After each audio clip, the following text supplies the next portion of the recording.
Okay. Yeah. All right. So yeah, welcome for this session on. Yeah, we have two sessions. You need also a cushion. Or not? You had a mat, no? Yeah, you'll be fine for a few minutes, but then, yeah.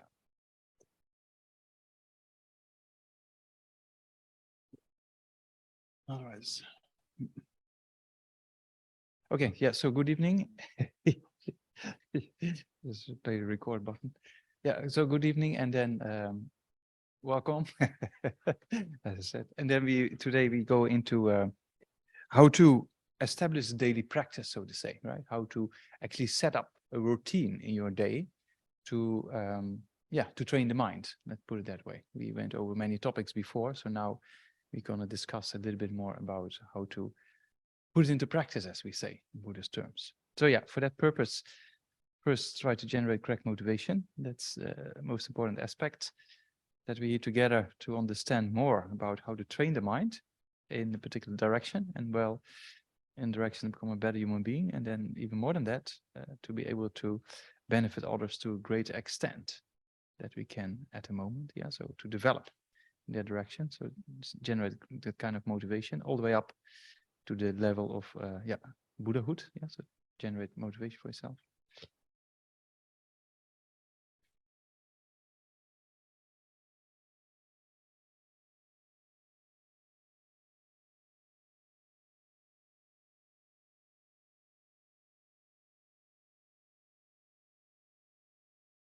And then, based on the attention, imagine in front is Sakyamuni Buddha, surrounded by the masters of India, Tibet, and the other Buddhist traditions. Yeah, you can imagine. And then surround yourself countless beings who are undergoing physical and mental sufferings, and then think how wonderful it would be if you be able to help them. And may you be able to help them, and how you will cause them to be of benefit for them. And that's why we start that activity with leading them in the prayers. Yeah, so we chant a few prayers together. To the founder, the endowed transcendent destroyer, the one gone beyond, the foe destroyer, the completely perfected, fully awakened being, perfect in knowledge and in good conduct, Sugata, knower of the world, supreme guide of human beings to be tamed, teacher of gods and human beings, to you, the completely and fully awakened one, the endowed transcendent destroyer, the glorious conqueror, the subduer from the Shakya clan, I prostrate, make offerings, and go for refuge.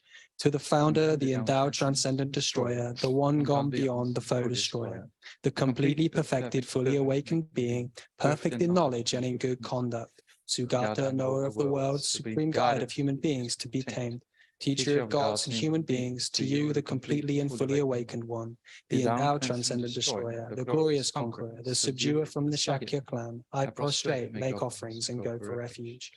To the founder, the endowed transcendent destroyer, the one gone beyond, the foe destroyer, the completely perfected, fully awakened being, perfect in knowledge and in good conduct, Sugata, knower of the world, supreme guide of human beings to be tamed, teacher of gods and human beings, to you, the completely and fully awakened one, the endowed transcendent destroyer, the glorious conqueror, the subduer from the Shakya clan, I prostrate, make offerings, and go for refuge. To the indescribable, inconceivable, and inexpressible perfection of wisdom, unproduced, unceasing, the nature of space, object of the uniquely knowing transcendental wisdom, to the mother of the victorious ones of the free times I prostrate. Ayata, gate gate paragate parasangate bodhisattva. Ayata, gate gate paragate parasamgate bodhisattva. Ayata, gate gate paragate parasamgate bodhisattva. Sangye Jodang Suni Chunam La Jangye Bado Dani Gyazo Chi Dagi Kipe Sunam Ki Jola Penche Sangye Doba Jo Sangye Jodang Suki Chonam La Jangye Bado Dani Gyazo Chi Dagi Kipe Sunam Ki Jola Penche Sangye Doba Jo Sangye Jodang Suki Chonam La Jangye Bado Dani Gyazo Chi Dagi Kipe Sunam Ki Jola Penche Sangye Doba Shu.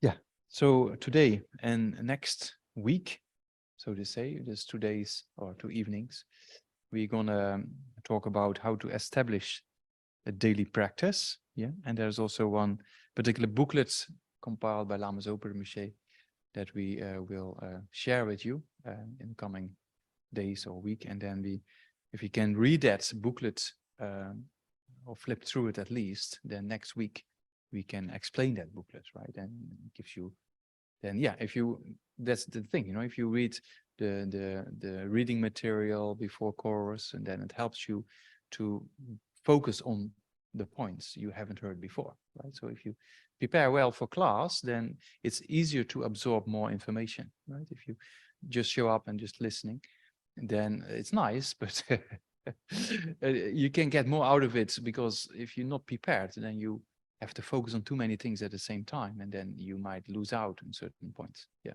there was one student, we did a review, a survey among one study program within, or more study programs, and then why you would like to enter this course.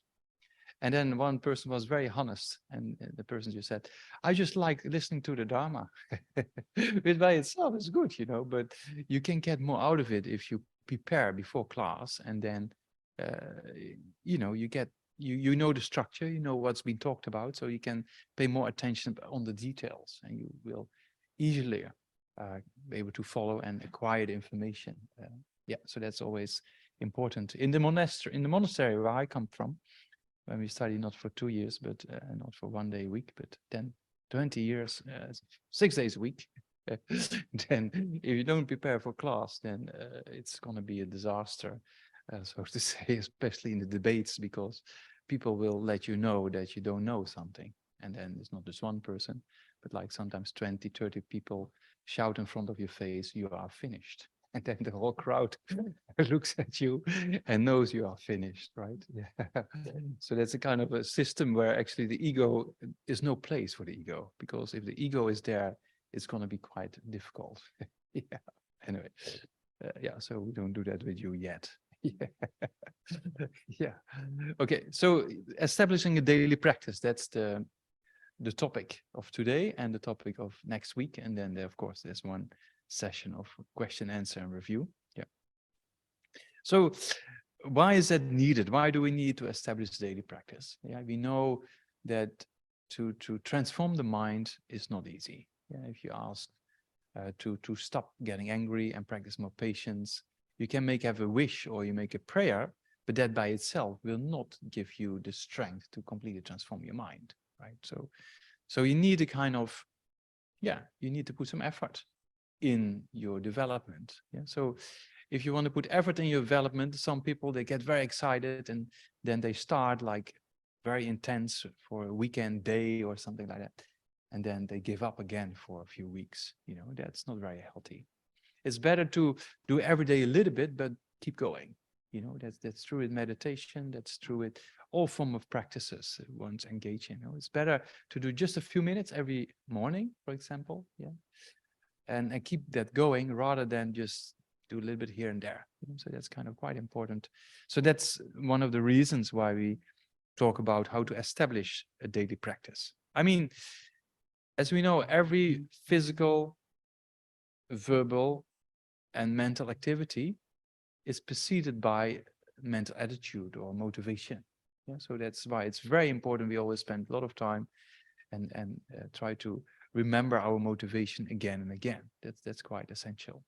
If you have a correct motivation, then whatever you do becomes a practice. You don't have to live in a cave. Yeah. So I often say to the more senior students, if you are like Milarepa, who is one of the great masters in Tibetan history when it comes to meditation and living in a cave, if you can do that, that's the best. Yeah, we have to be realistic, right? If you can get a realizations like that and living in remote places, then that's the best way to have spent your life. But we have to be realistic, yeah, that we cannot stay in those places, and we have our own kind of daily routine. And yeah, so we have to be realistic and then build around our capacities. Yeah? So that's very important, to be honest to yourself, see what you can and cannot do and where your interest is, right? So that's why, but whatever you do, basically, if you live high up in the mountains, but you don't use your mind properly, then there's not much benefit, right? I remember when I was in my, before Buddhism, in my, so to say, spiritual kind of, spiritual kind of, I don't know, it's called experience or try to be spiritual kind of thing. And so I was cycling we have, in the Netherlands, there's not many forests, right? But there's one quite big one in the center of the country. So I was studying near Arnhem, one city. And then I took my bicycle and then went to the forest and sat under a tree, you know. But I was just wasting my time because I didn't know how to meditate or whatsoever.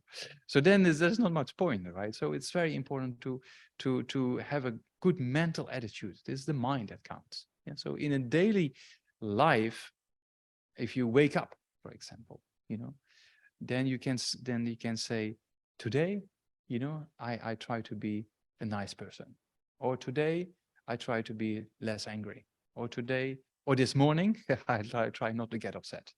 Yeah, so that's kind of, then that motivation helps you throughout the morning or the day to be more aware, because you put an intention, right? If you put an intention, there's more what we call mindfulness. Yeah, so mindfulness is often misunderstood. Yeah, we went to that a few times before. The real meaning of mindfulness is remembrance. Yeah, to remember a particular good intention, for example, or to remember your insight into the benefits of practicing patience and the drawbacks of getting angry.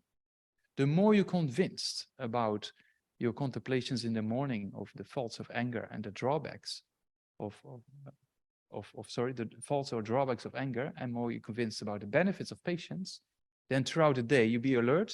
So the mental factor alertness helps you to be alert. And when there's a possibility that the mind gets irritated, with mindfulness you remember, aha, this morning I contemplated this. If I follow this mind of anger, that will not be of benefit.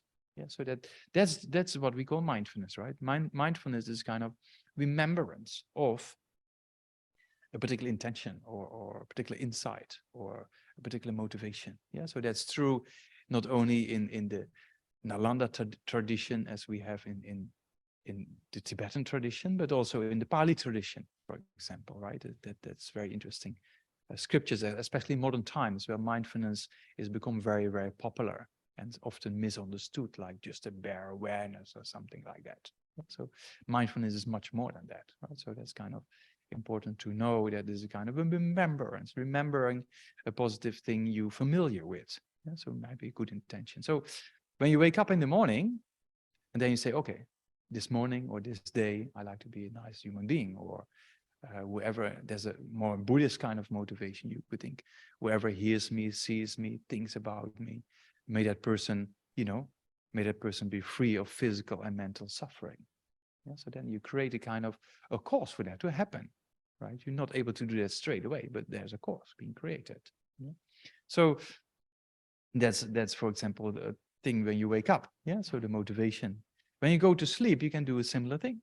You know, sleep by itself is a kind of what we call a neutral, a changeable mental factor. Yeah, there's various mental factors. For example, anger is non-virtuous, right? It's kind of a mental factor that produces suffering. Yeah. Patience is a positive mental factor that produces happiness or love and kindness and compassion, right? In another sense, the sleep is what we call a changeable mental factor. So it depends your intention or motivation when you fall asleep that will influence your sleep period or your dream state, for example. And it's quite clear, because if you fall asleep and you're very irritated with a particular event in life, then you wake up and you're not that kind of rested when you wake up, right? So that means, because we have a continuity of consciousness, right? And a continuity of consciousness follows a particular habituation pattern or intention or whatever what comes to mind. So often it is what we are familiar with that reflects in our dreams. Yeah, that's quite clear that it happens.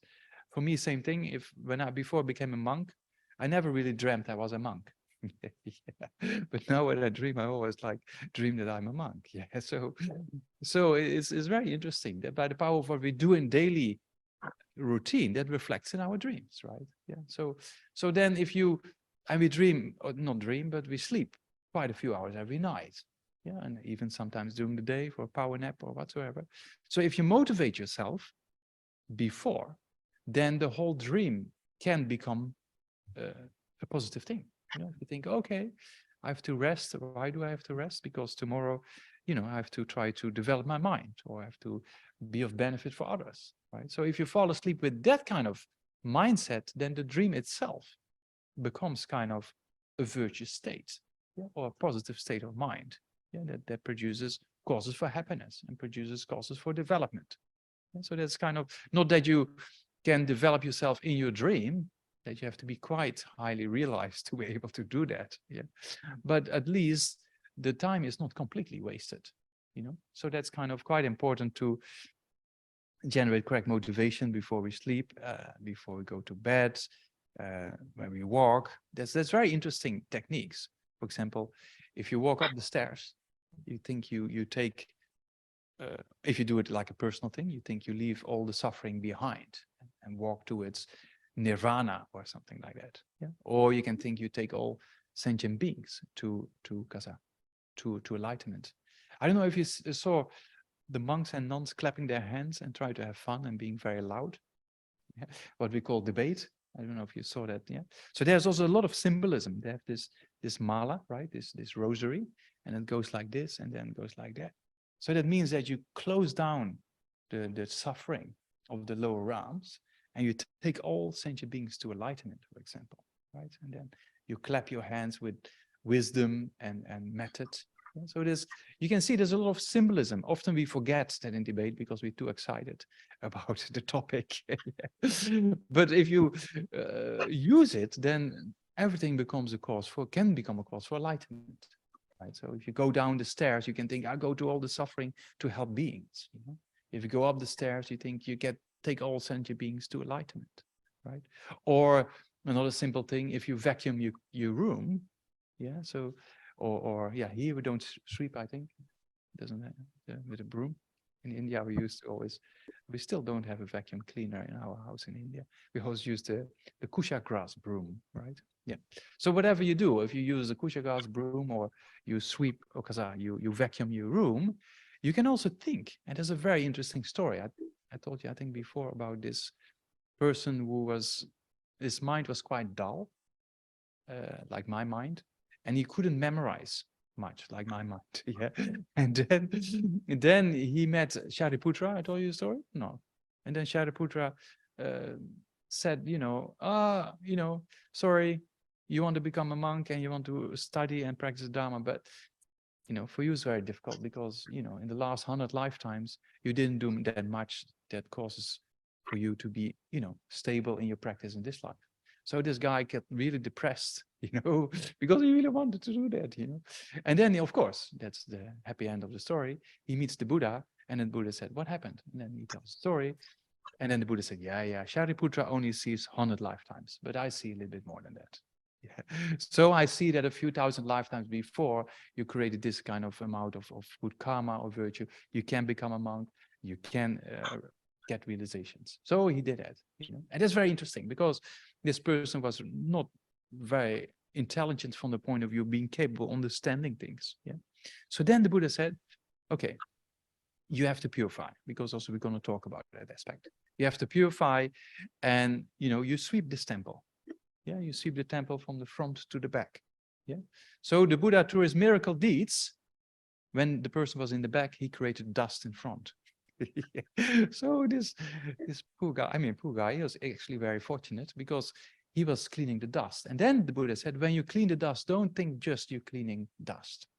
Think by sweeping and cleaning the dust, I sweep and clean my mind. Yeah, I purify the stains of my mind. So with that intention, he was just cleaning. And then over some time, he was able to purify a lot of negative karma. And then he eventually actually became an arat in that life, meaning a liberated being, so achieved nirvana. So you can see if with the power of intention and purification, we can come quite far.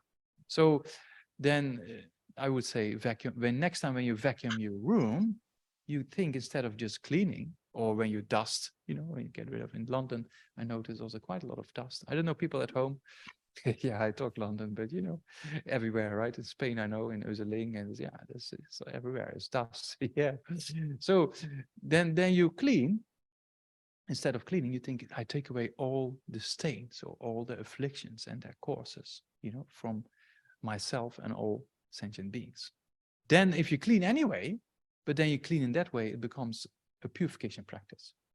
Or you turn on your washing machine, then you put your clothes inside, and then just before you hit the button, you just make a short prayer. And people think if they see you, they think you're completely crazy. But then you make sure they don't see you, or you just do it. Same with vacuum your room, right? Nobody has to know what you think, So then you think, oh, by washing these clothes, may I wash the stains of all sentient beings? And then you turn on the washing machine, It's just so little things in daily practice in life that we can use, as we cannot live like Milarepa, we have to be skillful, Lama Zopa Rinpoche, where I often talk stories about, he is very skillful in these kind of activities.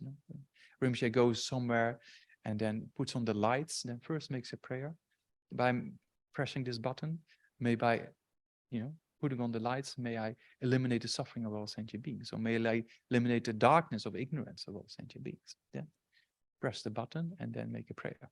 Yeah. So then that action of which is actually neutral by nature. Yeah, we talked about karma already, right? So we know there's positive karma, negative karma, karma that is neutral by nature, right? Or unspecified. So just switching on the light or vacuuming or putting the washing machine on is basically neutral, right? It's not like positive or negative, but same as the sleep, which is also neutral by nature or changeable. So that means that if you had a good motivation, you can transform that activity actually in something virtuous or something very positive. So that's kind of how we try or should try to practice on a daily basis. And then you create actually courses for, the activities you engage in anyway. You might as well use it as a spiritual practice, right? So that's if you're interested, then you can transform so many, even put on your clothes. You can think, oh, I'm gonna walk today for the benefit of sentient beings, or whoever sees my clothes or my body or whatsoever. May that person benefit, or may I be kind of a wish granting jewel for that person, right? There's very interesting mind trainings in that way, And if you do that prayer, not just once, but you do that prayer every day, and then you multiply that with years, and that you multiply that with lifetimes, and many lifetimes, then you can imagine the energy that builds up is quite substantial.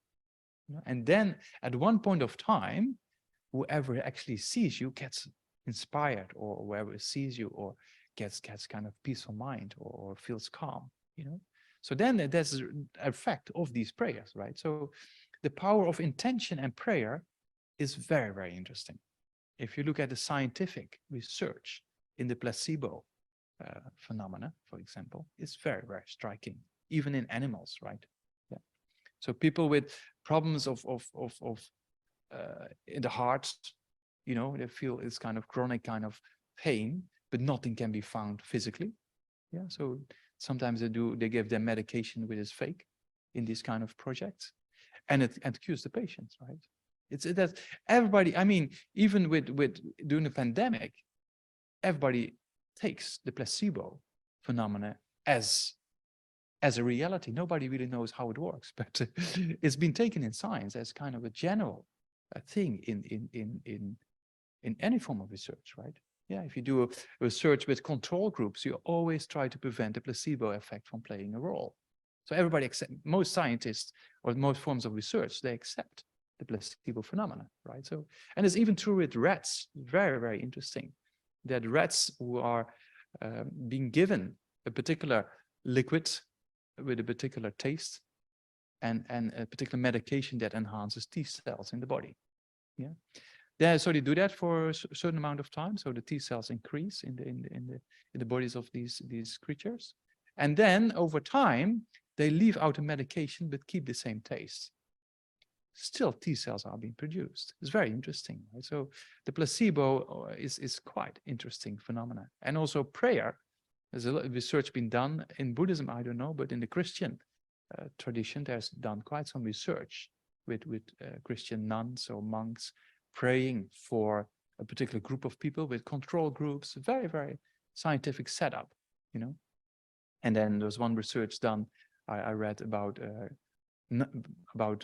mothers who were giving birth, yeah, and it was a control group, and the group that were prayed for, there were less birth complications, you know. So that's interesting that there is something that has an influence of mind over matter, so to say. Yeah, and that is also true because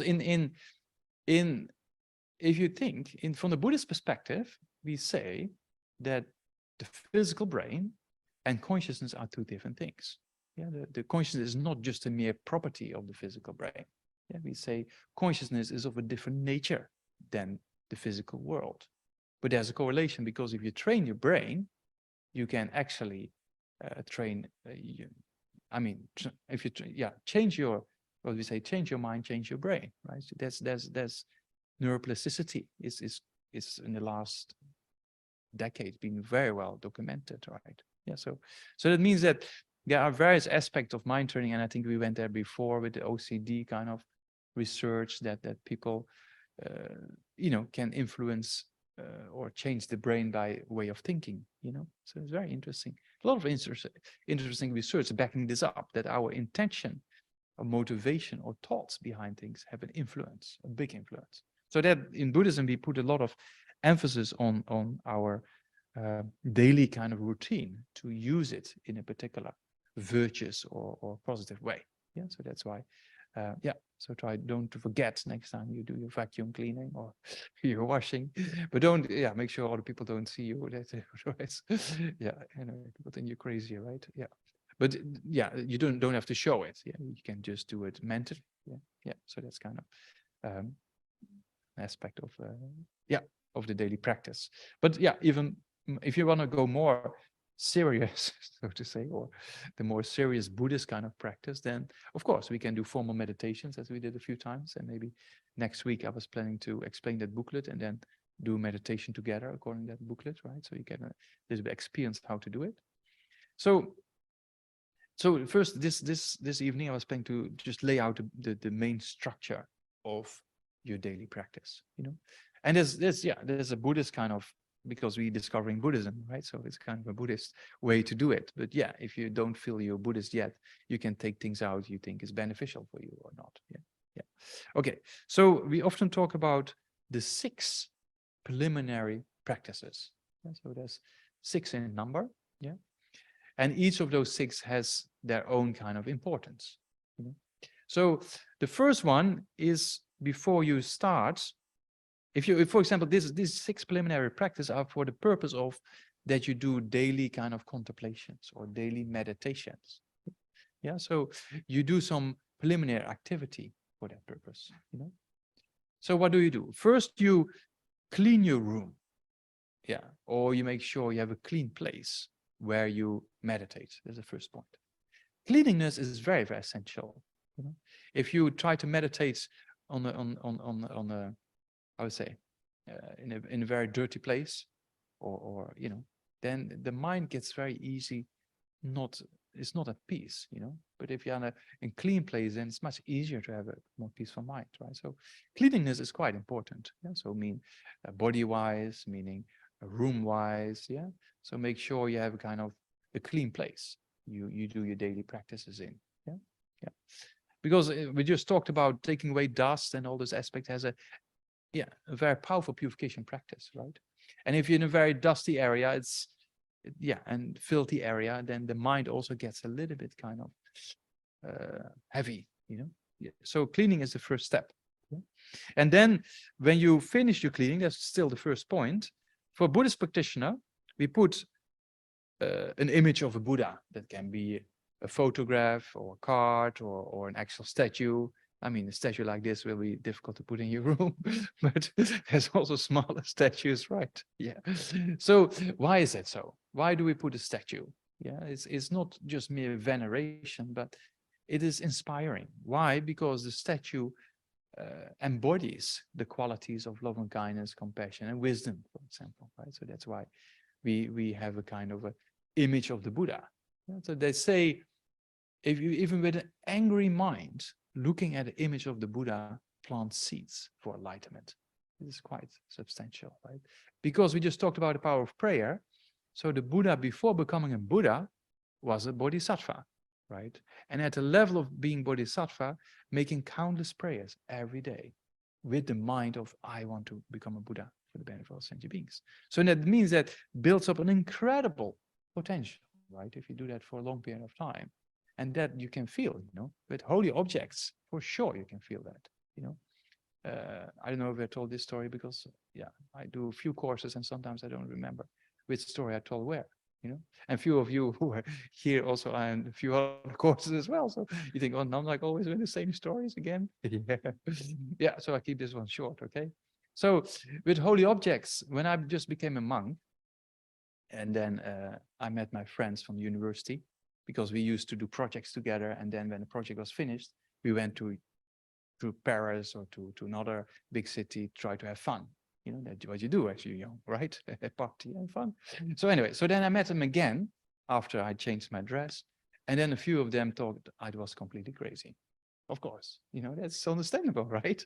Because we came from the same background in education. And there was in that field, I studied hydrology, and not just hydrology, the green aspect of hydrology, and more environmental conscious hydrology. And there was a lot of work in that field. It was 1993.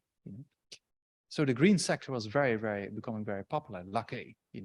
So yeah, there was a lot of work that could be done. So if you then give it all up and you dress like this, and people think you're completely cuckoo, right? Yeah. But then they came, and I said, okay, yeah, no problem. Yeah, everybody has their own kind of thoughts, no problem. So I took them to the temple, and they came in the temple, which has like here many texts and holy objects, and they walked inside. They said, quiet, but different quiet. Yeah, so they felt there was some peace of mind in that particular place. Or another example, when there was a Dutch TV channel who was very interested in people who are a bit crazy like myself, who did something completely different with their life. So they contacted me, and we had an interview over the phone to make sure I'm a stable guy, because they have to send a film crew, right? There's expenses involved. So they told, okay, this guy is okay.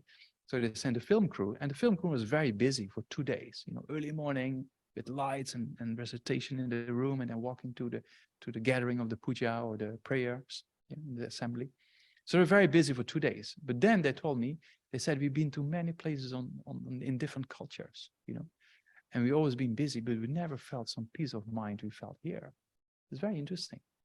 So even people who are skeptical or not interested at all, they can feel a kind of energy or vibration, or whatever you like to call it. And that's from these holy objects, because the holy objects, the Buddhas and Bodhisattvas, they don't care if people are interested in Buddhism or not. They only want to benefit, right? So if that prayer is being done over many lifetimes, it builds an incredible potential. And there's even more very incredible stories about relics, that relics of the Buddha or relics of masters. People who meet relics, some people the life completely transforms. So that's kind of a very interesting aspect of what we actually see when we had a relic tour for a few years in the organization, different places, and in the various secular contexts. So just so many people just showed up all of a sudden. Yeah.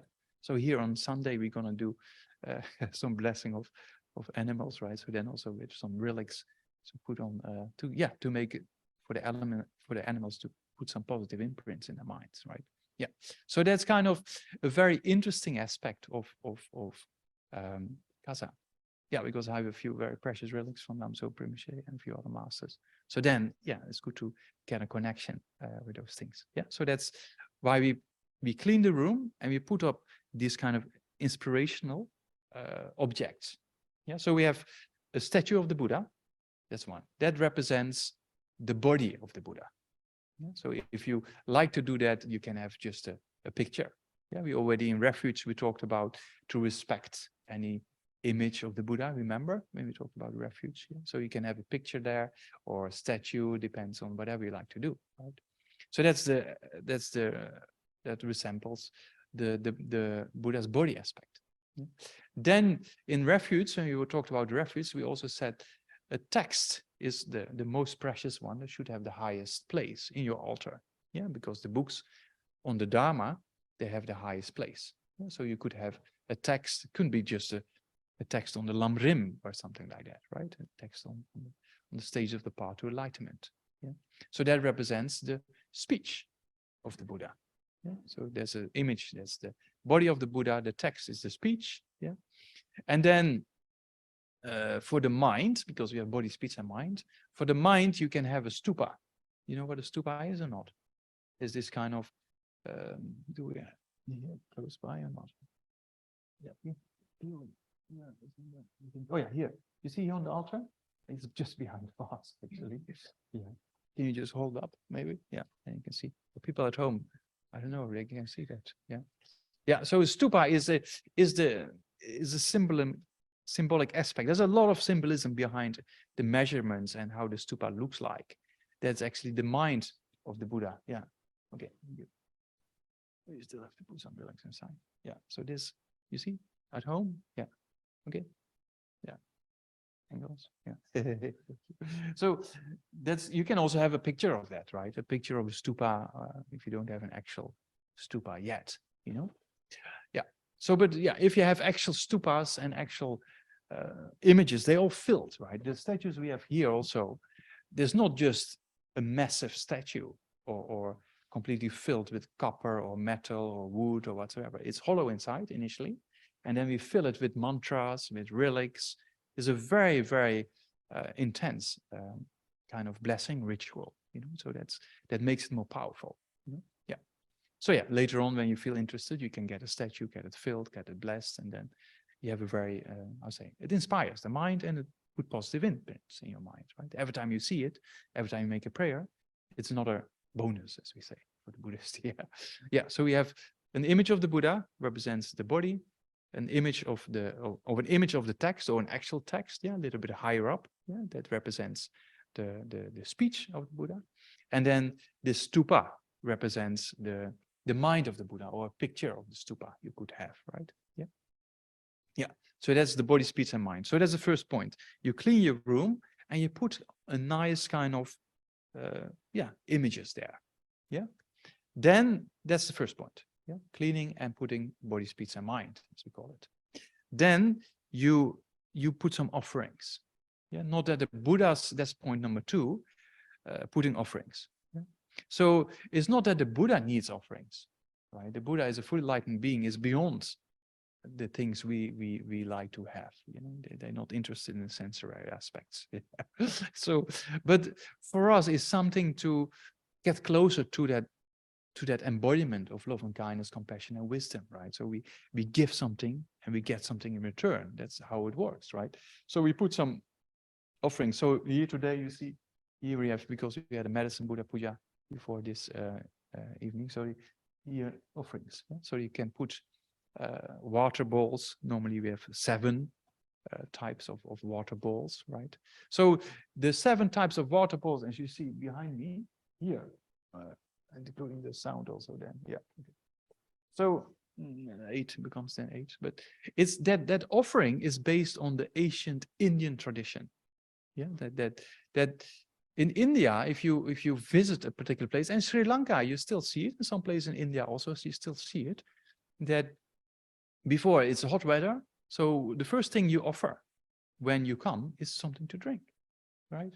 Yeah, so that's the first one. The second one is to wash your feet or to wash your hands, or because of a dusty kind of place. You know? And in India and Sri Lanka, it still happens that if you ordained or you know, and then you go to a place, then sometimes they wash your feet or they wash their own hands before they offer something. So that's a kind of, yeah. So first you give water for drinking. That's the first one. The second one is the water for washing, yeah, or your feet or your hands, yeah. And then you see also here the same sequence, you know. first two waters. And then the third one is a flower garland. In India, they put a flower garland around your neck sometimes, if you're a special guest, not if you're just an ordinary person, generally speaking. But there's a kind of a tradition, yeah, because we see the Buddha as a special guest. Yeah, so then this kind of flower garland is being given, right? Yeah, so that's a number. What number is that? 3, right? Yeah. Then incense. Yeah, so you can here also see just if there's a bowl with some rice and you put 2 incense sticks in there, right? So it's offering of of incense. Yeah. And then there's aloke, the light offering. Yeah, so you see here also still light, candlelight. Yeah, you can use. Yeah. So for you offer to the eyes to see clearer. You know, anyway, there's kind of a few aspects there. Perfume is then perfume is to adorn on the body, or in the early days was kind of sandalwood powder or something like that, right? Yeah, ancient India. Yeah, we're still following that or not? Yeah, light, then perfume, yeah, and then food. Yeah, so you put same as we do here. You put what is it here? Orange or something like that. Yeah, you put a piece of fruit or biscuits or whatsoever. Yeah, so you put the food offering there. Yeah, so when a guest comes, first you give water for drinking, then water for washing, then you offer flowers, then you offer incense, then you offer light, then you offer perfume, and then you offer food, right?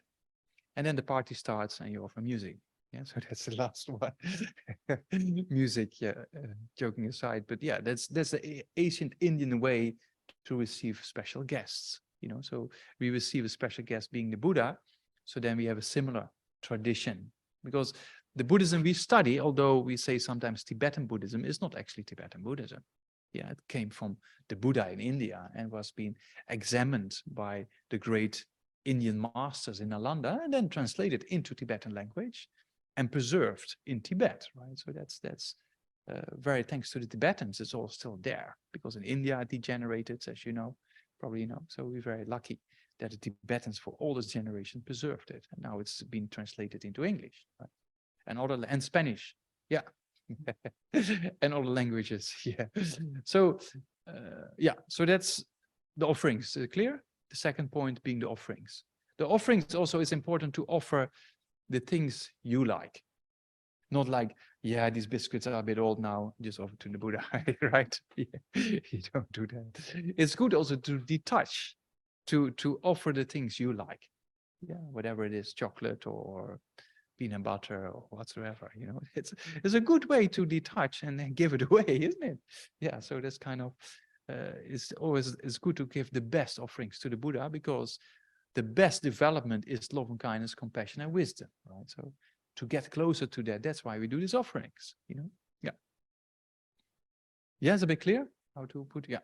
And then if you make offerings in this section of the waters and the incense, everything, then it's always important when you fill the bowls with water, right? To first incense them. So you have some incense, you burn it in an incense burner, and then you purify, as we say, the bowls, you know, where you put in all the water or the vessels or whatever you have, you know. Yeah. And then when you pour in the water or you put the flowers, you say Om Ah Hum. Om Ah Hum. Yeah. So Om Ah Hum represents the body, speech, and mind of the Buddha. Yeah, it's a kind of a transformation of body, speech, and mind into the body, speech, and mind of the Buddha. It's a kind of a purification aspect, right? So whenever you make an offering, water bowls or these traditional offerings that we just talked about, then you say Om Ah Hum by every offering you put. You know, that has many significant aspects. One main aspect is that it transforms into a kind of essential nectar, you could say, right? Yeah, and it prevents a lot of obstacles. There's a lot of things behind it, but we can do that another time. But for the time being, just think you transform everything in something pure. Yeah, that's the thing. You know, we like to offer pure things. Yeah, yeah. So that's we transform into Om Ah Hum. Yeah, so the 3 syllables Om. That's Sanskrit, right? It's not Tibetan. It's Sanskrit. Yeah. Om represents to the the body aspect. A represents to the speech aspect, and hum represents to the mind aspect. Yeah. So you bless Oma Hum. Yeah. So you have the offerings. Okay. So that's done. Yeah. The guest is the offerings for the guests are ready. Yeah. So now what you do, you gonna sit down because you're gonna meditate. Yeah. So you sit down on a cushion or whatever you have and make sure you're comfortable. Yeah. As we often, I think we did that in the first or the second model, probably how to sit. Remember the sevenfold posture, so to say. Yeah. That your legs in the best way is full lotus position, right? That your right ankle is on top of your left thigh and your left ankle is on top of your right thigh. Yeah, that's the best, but that's for some people quite difficult to sit for a long time. So then we sit in what we call this half lotus position, as most of us sit just cross-legged. Yeah, yeah. Or you can sit on a chair. Yeah, that doesn't matter. The first point is cross-legged sitting, but the main thing is that the back is straight. So, and if you have too much pain in your knees when you sit cross-legged, I remember that when I was just into Buddhism. It's true, right? We get habituated in a particular way. So when I was just into Buddhism and Lama Zopa Rinpoche keeps teaching for hours and hours and hours without break, my knees were like, oh, killing me. It was so painful, you know, but I was so inspired, I couldn't move. You know? So it helped me to sit down. But now, after 20 years, what is this? Yeah, 20 something, 55, 20 more than 25 years, always sitting cross-legged in my room when I work. I do some translation work or writing things. Then I have a big chair and also sit cross-legged on the big chair. If I sit too long on a chair, my knees start to hurt.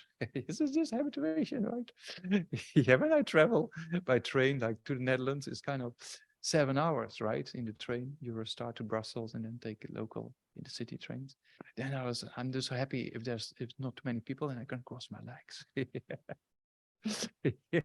Anyway, there's just habituation, yeah. But if you can't sit and it's painful, then you just sit on a chair. You have to be skillful, you know. Yeah. Okay. So the first point is, generally speaking, crossing your legs in the point of seating, right? Then your hands, mostly we put the right hand on top of the left, right? Yeah. So traditional we sit like this, but for the contemplations we do, yeah, if you don't really do sophisticated concentration meditation, you can just put your right hand on top of your left and just relax it like that, right? You don't have to sit like. When I was, when we were teaching some meditation in the center prison in Bangalore, we did some social service. So we did some courses in the prison with inmates, and there was quite a few young guys there, you know, in prison. And then we said, man, and they got so excited. I was like, yeah, okay. Never sitting like this, you know. But that's not really a relaxed attitude of the body, right? You have to have, otherwise the mind doesn't really go in the right direction. Yeah? So it's important to put, yeah, you can put the right hand on top of the left. Yeah? And then the third point is that the back is completely straight. That's the most important aspect. If your back is not straight, then there is a danger for mental dullness, right? If you, for example, sit like this, then you go like this, yeah, or against your wall, like I do that. I did a lot in the monastery. Then oh yeah, I have to rest a little bit halfway through my prayers and my head against the wall, and then before I know, it's like half an hour later. Yeah, yeah. So your spine should be straight. That's important. Yeah, if you sit on a chair or on the ground. Yeah, yeah, that's very important. And the shoulders should also be a bit spread, right? Not forced, but you know. That's also an aspect that not like this, but you know, like straight. That also straightens the spine. Yeah? So these aspects, when you advance in meditation, they become very crucial for advanced levels of meditation to eventually develop calm abiding. You know, this concentration. Then you have to have a perfect posture. You know, and then you can sit for a very long time. And that's kind of yeah, back straight, shoulders spread, and then the head is, in a way, the head is in number 5, is slightly bent forward, meaning that the crown of your head is in one line with your spine, right? That makes the symmetric kind of aspect of your whole body, you know? Yeah, like that. And then your tongue is behind your upper teeth. And actually prevents the mouth from producing too much liquid, and also prevents the mouth from drying out. Yeah, that's to do with, and later on also has an important aspect of the channels, but yeah, we don't talk about it now. Yeah. And then your mouth is then, just closed, right? Because when you do concentration on the breath, as we did a few times, we do next week, we will do a session, then you breathe in and out to your nose, right? Not to your mouth. Yeah? So your mouth is closed. Yeah. And your eyes, that's then point number 7. Your eyes are, that's a technique to be developed, right? In this kind of contemplations of the Lam Rim, for example, your eyes are not completely closed and not open either. That means that if your eyes are completely closed, there's too much darkness, which causes mental dullness. Yeah. If your eyes are too open that you see things, then you get distracted. Yeah, because we know meditation is mental consciousness, right? Sensory perception is only a distraction in meditation, right? So you have to cut down sensory perceptions. And that's why we try to sit in a way that we don't get distracted by a particular feeling in the body. Yeah. And we try to sit in a quiet place, not like London, where you have these things coming over.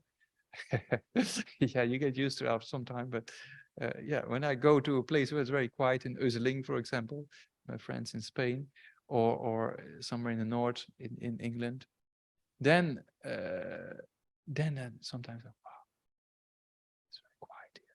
You know, it feels very quiet, because normally in London you get used to the sound, right? The tube underneath here, every few minutes you, and above you have these things, and in the street you have these things, right? So yeah, it's important to cut down sensory perception. That's why we try to find a quiet time in the day also, where you're not started the day. Yeah, when you start a day, then already you think about this message on the phone, or think about the news, or think about what we have to do next.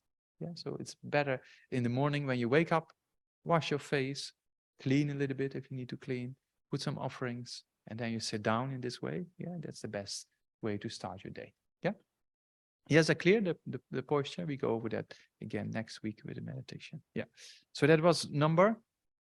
First was cleaning the place, putting representative body, speech, and mind. Second was kaza, putting offerings, right? And then sitting, yeah, in the 7-fold posture, and then have a correct motivation. You know, that's kind of very important in everything, especially meditation. Yeah, so motivation just before you start. That's number 3 still, right? 7-fold posture of sitting, including the motivation. Yeah, so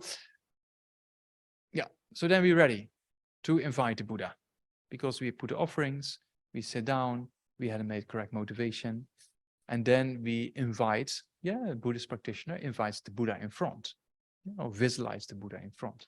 So when we do every session here in the evening, when we start, I tell you, oh, the Buddha and the masters of India, Tibet, and the other traditions are in front of yourself, right? So in a similar way, when you sit down, you generate correct motivation, then you think about a body's length away in front of yourself, at that distance, there is Buddha Sakyamuni, the same as we have here in the temple. Yeah, the general aspect of Buddha Sakyamuni is in front.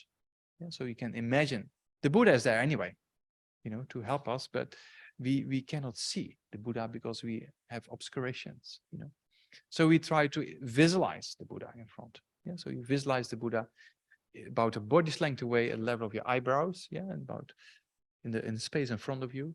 And then the size you have to see, what fits. Not too big, that causes a kind of if it's too big, it causes a kind of distraction, and when it's too small, it can cause a kind of a dullness, right? And so you have to have a kind of an image that suits your mind. Yeah? So you can think about, what is it, a few inches or something like that, right? Yeah. And then later on, for concentration, then sometimes there's techniques to make it smaller. Yeah. So anyway, that's for later. But for the time being, this thing there's a Buddha image in front of yourself for a few inches up to a feet or something. Yeah. I mean, in the UK we use inches and feet, right? Or not? Yeah. Yeah. I grew up in a country where they use centimeters and meters, but yeah, it's always very confusing. Sometimes in India, when we did some work, then people multiply the two to get square centimeters, and then you end up quite a lot. You know, if you buy a piece of cloth in India on the market, then the price is per meter, right? And then, but the width is often in inches. This is all very complex. Yeah. Anyway, but you know what I mean, right? Not too big and not too small in front of yourself. So you visualize what we call number 4 is what we call you visualize the merit field. So it's called merit field because in relation to that field you visualize, which in this case is the Buddha, you actually accumulate merit. Yeah, so visualizing the merit field in order to accumulate merit. So merit is very important. We just talked about the purification being very important with the story about this person who was sweeping the room and by that purified his mind. So also when we vacuum or engage in washing, you know, the body, same thing. When you wash your body, you can think the same thing, right? That you wash away the stains, or you wash away the afflictions, not the stains of the dirt, but the stains of the afflictions. So in a similar way, when you have a shower, you don't think that the water goes like that, but it goes inside. You know, that white light, you know, comes from the shower head, you say, yeah? And then comes in your crown and then washes yourself from within, and you think you purify. Yeah, we went over the 4 opponent powers, I think, during karma, you know.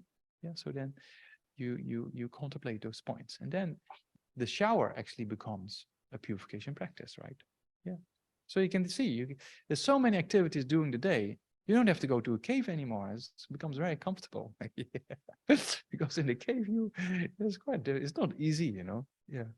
Okay. So yeah, that's kind of an aspect of visualizing the merit field. Yeah. So we talked about the importance of purification. There's 2 aspects, right? There's the importance of purifying the mind that eliminates all stains and negative thoughts and negative potentials. Yeah. And the other aspect is to acquire positive deeds or what we call merit. Yeah, merit is an accumulation of positive deeds. Yeah, so if you engage in both purification and merit, accumulation of merit, then it becomes easier to understand things. It becomes easier to get realizations. That's a very, very much emphasized aspect of more advanced practitioners when they study a little bit more and then engage in practice and want to get realizations. Then it's advisable to purify the mind and to accumulate merit. Those 2 aspects are very, very essential. So when we enter, yeah, throughout a few models, including this one, maybe next week we can talk about a few of those practices. There are certain practices that helps us to purify the mind and to accumulate merit. You know? To give an example of one of those, why it's so important. You know, we have in our tradition we have a person called Lama Tsongkhapa. Yeah, Lama Tsongkhapa was the founder of the Gelug tradition. Yeah, so there you can see that image there, or the statue in the middle, or the lower statue set. Yeah, that's Lama Tsongkhapa with the head, the yellow banded head. Yeah, that is Lama Tsongkhapa. That is the founder of a particular tradition in Tibetan Buddhism, we call the Gelug tradition, right? So when Lama Tsongkhapa was an incredible scholar, you know, even in his early 20s, he wrote commentaries that were mind-boggling, you know, incredible scholar. And then he also has a very pure mind. So he could see the Buddha of wisdom, Manjushri, you know, the one with the sword, you know. Yeah. So cutting ignorance. Yeah.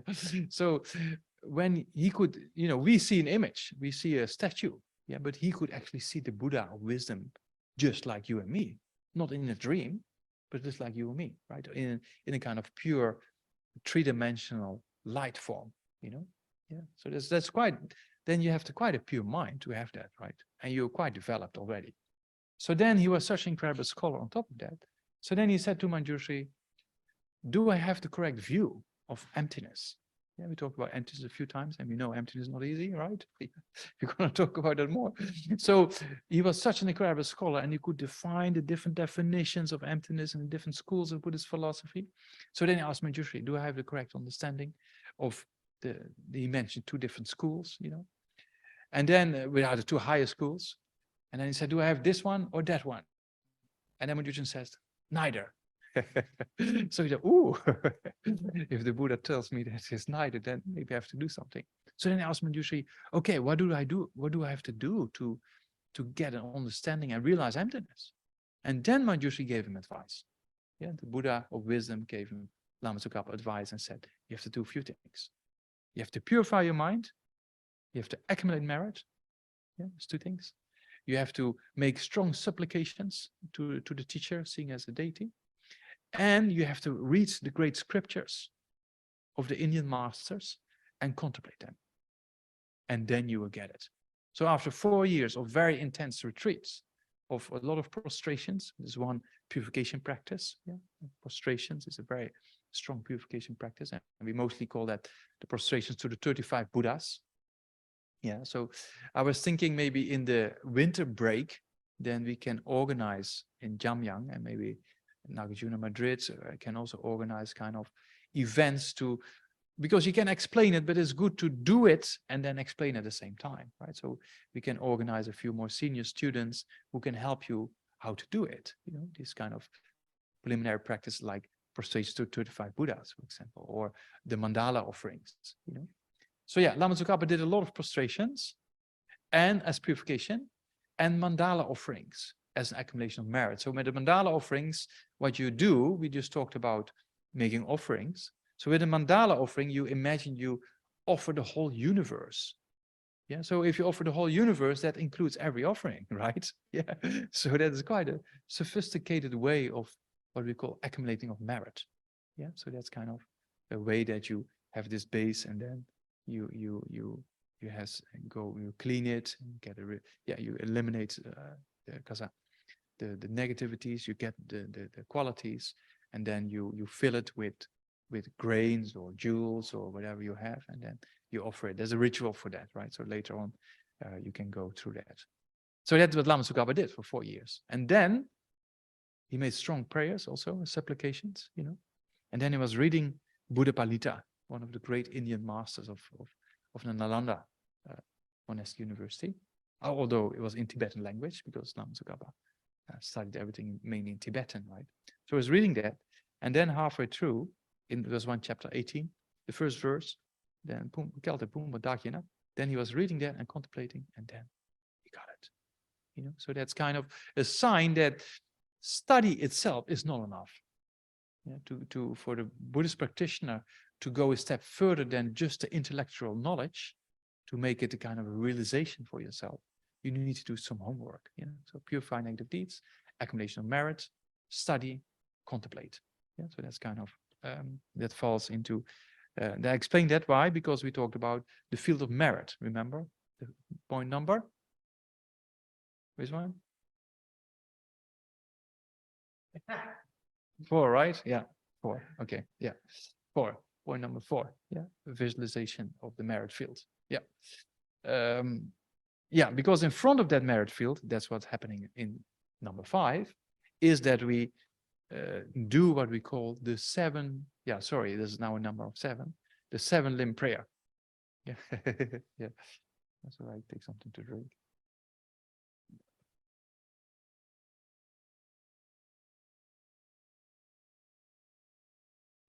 So the 7-limb prayer is a part of this 5th point.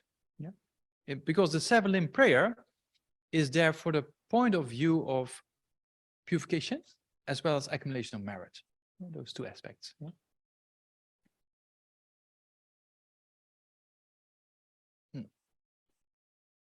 Yeah, so in the 7-limb prayer, you first you pay homage, or the first point of the 7-limb is paying homage or making prostrations, you could say, right? So you see some people make prostrations before an event or something like that, right? So that's kind of paying homage. Yeah. So prostrations in Tibetan, we say chak tsel. Chak tsel actually means, I mean, chak means, you know, in honorific way. Tsel, you can say as an activity, but the real meaning is to search for the sublime qualities of the object you prostrate to. So that's the real meaning of chak tsel, or making prostrations. So that means if you prostrate to the Buddha, you like to acquire those qualities of the Buddha's loving kindness, compassion, wisdom kind of aspects, right? So that's the real meaning actually of prostration or chatsal. Yeah. So there's the first limb, paying homage or making prostrations. Yeah. Yeah. The second limb we already talked about in a way of making offerings. Yeah, as we talked about when you prepare your altar and put offerings. So the seventh limb is offerings. So when you normally clean your place and you make 3 prostrations, right? Because you put your image already there from previous days, right? So you clean, then you make 3 prostrations, and then you put your offerings. Yeah, so that's a part of the 7 limb actually. You know, the 6 preliminary we go over is actually part of the 7 limb practice as well. Yeah, yeah, yeah. So the 7 limb is first you make prostrations, then you make offerings, and offerings can also be mentally created. Yeah, so that means you have a few offerings there, like we just talked about, or some flowers or whatever you like to offer. But you can also imagine that the sky is filled with offerings, right? Not just the physical ones you have on your altar. Yeah, so you make it vast. The vaster you make it, the bigger the merit, right? Yeah, so that's kind of our intention. Yeah, so yeah, this very vast visualization. One, you know, for example, if you do mandala offering or you do prostrations, you think that you're not just one person who does prostrations, but countless of similar bodies of yourself making prostrations. Or when you make a mandala offering, think that every atom in the mandala is a person sitting there, or a duplicate of yourself offering. And then every odd atom, light goes out, and also there's a person for yourself offering mandala, so you can fill the whole space, right? Yeah. Then you have a very profound way of offerings. Yeah. So first, the 7 limbs. The first one is homage, right? The second one is making offerings. Yeah. So they can be physical ones, and it can be mentally created offerings as well. Yeah. Yeah. So those. The first aspect of paying homage or prostration has an aspect of purification, you could say. Yeah. Well, the second aspect of making offerings has an aspect of accumulation of merit, you could say.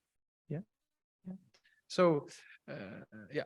Then the third one is confessing. Yeah. So confessing has an aspect of purification. Yeah. You confess negative deeds to purify. Because confessing is a part of what we talked about before, the regret over negative deeds being done in the past, remember? Yeah, and then you have the power of reliance of generating a virtuous mind and wanting to liberate sentient beings, and then you have the power of resolve of not like to do it again, yeah, and the power of the antidote of the purification practice. In this case, yeah, you could think about prostrations, or you could think about other visualizations of white light when you stand in the shower. Yeah, for the white light that purifies. Yeah, yeah. So that's kind of the third limb of the 7 limbs, which is prostrations. No, sorry, I said, sorry, confession. Yeah, yeah, I mixed up. I can give you a sheet if you're interested. Yeah, to like I did last time with refuge. Yeah, I've just in 2 pages. Yeah. Yeah, it's okay. I sent, yeah, yeah, yeah. So because it's easier than, yeah, I should have done that before, but yeah. But it's in the reading material as well. Yeah, yeah. But yeah, I've a few documents where it's kind of like with reference, like tuck, tuck, tuck, with a little bit explanation that's easy to follow. Anyway, yeah. Kasa. Yeah, so the 7 limb prayer, the kasa, the confessing aspect. Yeah, so the confessing is the purification aspect, right?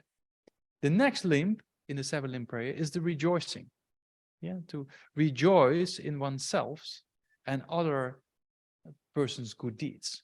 So rejoicing is a very good antidote to jealousy, for example. Yeah. Jealousy is a very stupid state of mind because you only have yourself. Because the person you're jealous of, he or she doesn't know you're jealous of that person, right? Yeah, so it's like jealousy is very stupid, you know, because then you think, oh, this person, oh, but actually that person doesn't know you think like that. Because it's very stupid, you know. We do very stupid things sometimes. Yeah. There's more stupid things. We come to that later. Yeah. Yeah. So rejoicing in somebody else's good deeds is the antidote to jealousy. Right? If somebody does something well, then you think, oh wow, you feel happy for that person, right? And then this jealousy goes. So that's kind of a very important aspect of, and that is an accumulation of merit, because it's a virtuous activity.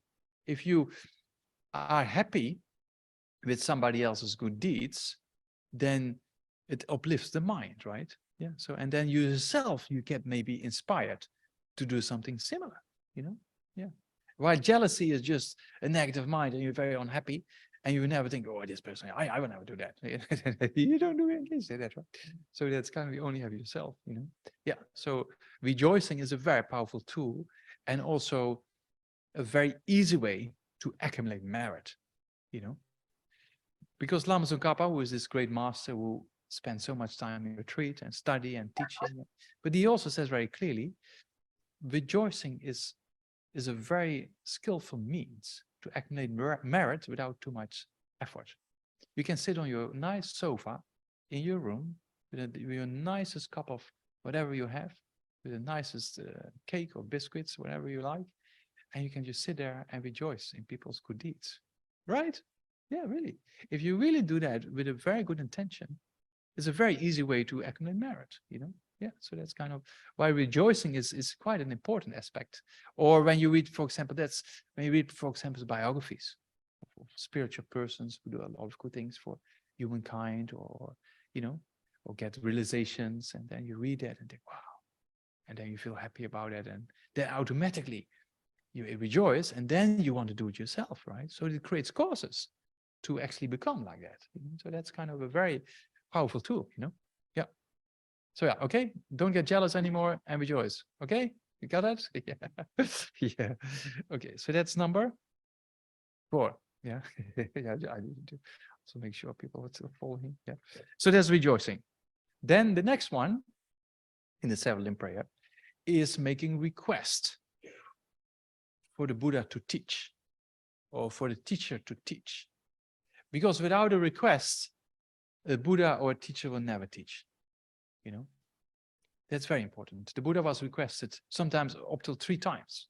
You have to request. Otherwise, the teacher will not teach. Why? Because it's not good to convert people to any form of religion or faith, right? The interest has to come from the person who requests. Yeah. So that's kind of, we don't go on the streets in London and say, hey, you here, stay there, I teach you. No, that doesn't work, right?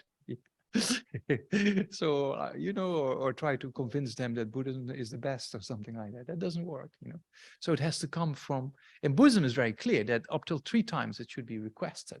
So it's very important to request. There's a very important aspect of receiving teachings, right? To request teachings. Yeah. Yeah. So that's number 5, right? Yeah. And then number 6 is to remain, meaning do not pass away. Do not go into parinirvana, as we call it. So do not pass away, meaning don't die, right? Yeah, so because if the teacher dies, you're losing a guide. Yeah, so and the Buddha, like the teachers and the Buddha and those kind of aspects, we make strong requests to teach, but also we make strong supplications to not to pass away. So we create causes for the teachers to have a long life. Yeah, so that's kind of an important aspect of this kind of practices as well. Yeah, that you request not only teachings, but also you request the teacher to have a long life, or to stay. Yeah, so that's kind of an very important aspect. Because until we are very stable in our realizations, we need to depend on a particular guide and instructions and understandings, and that's why we need teachings, right? Yeah, because just to read a book yourself and listening to a lecture, there's a difference, right? In the information and how rich it is or not. Yeah, so that's kind of important. Yeah. So yeah, that's number 6, right? And then number 7 is the dedication. Yeah, and we already do that. We already talked about quite a few times. That is very important to dedicate. Yeah. And we talked about prayers already, remember? So there's a difference between a prayer and a dedication. Then you get things a bit clearer. A prayer is just, for example, may I become a good human being, right? It's a prayer. Yeah. Or you can think, by attending this talk today, then I created some positive potential. because of that, may I become a good human being. There's a secular aspect, right? Or you can think by vacuuming my room with the intention of purification, yeah, may I become a Buddha to really eliminate the suffering of all sentient beings. Yeah, so that means a virtuous activity you dedicate for a particular purpose or in a particular direction. Yeah, so every virtue, every positive things we do goes basically into the direction of happiness, right? Yeah, but if we canalize it or we channel it to enlightenment, then it's much more sophisticated. Means that by having done this virtue, may I become a Buddha. Yeah, so that's why dedication is very important. If you see the various Buddhist practitioners, and like Lama Zopa Rinpoche spends sometimes hours on dedication. Yeah. So there's quite an important aspect to dedication, because it's not just a prayer, but it actually dedicates or directs a particular virtue in a particular direction. You know, so that's kind of why dedication is very important. So that's number 7 in which division? In the division of the 7 limb prayer. Yeah, yeah, okay, yeah. So in the monastery there were no blackboards, like me also, no PowerPoints. It's all like yeah, but then they didn't repeat it as much as I do. But mostly you memorize the things before you go to class, right? So then, yeah, but yeah. Yeah, is that clear? So the 7 limb prayer falls into which aspect of the 6 preliminary practices? Is it number 5, right? Yeah. Yeah, because among the 6 preliminary practices, we had the cleaning and putting the body, speech, and mind, right? Then we had putting the offerings, remember? Then sitting down with the correct motivation, yeah, and visualizing the merit field, yeah, and then we come to the 7 limb prayer, yeah, yeah. So then that's the number 5 among the 6 preliminary practices, and then number 6 of the 6 preliminary practices, which is the last one, is then making kind of requests or supplications. Yeah, we just talked about the story of Lama Tsongkhapa. Yeah, that one aspect was purifying negative deeds. The other aspect was accumulation of merit. And the other aspect was making strong requests and supplications. So if you really have a strong kind of faith based on reasoning in the qualities of the Buddha, right, and that the Buddha is actually there, then there's a possibility of receiving some blessings. You know? There is an aspect of the power of the object, for sure. As I said just before, that some people who are not interested, but they meet holy objects, their mind becomes peaceful. Yeah? Or they see a holy relic, or they come close to a holy relic, and the mind becomes peaceful. Yeah, that's definitely true. But if you on top of that also have faith and kind of aspiration, then this power becomes stronger. You know, so that's kind of and then when you visualize the Buddha in front, don't think it's just a visualization. Yeah, think it's the actual Buddha. You know, because the Buddha is actually there, but because of our obscurations, we cannot see and meet. You know? So then if you visualize, you think the Buddha is actually there. You know? Or when you have an altar and you have an image of this altar or a statue on this altar, then think the Buddha is actually there. You know, and then it generates a much more uplifting mind, which is much easier to meditate. There's all kind of conditions to make our meditation easier and more beneficial. Yeah, so that's why we do these preliminary practices for purification, accumulation of merit, that when we meditate, it becomes a very productive form of meditation. That's a very important aspect of what we call the Buddhist practice. Yeah, yeah, that we make strong kasa requests and supplications to the Buddha in front in this case.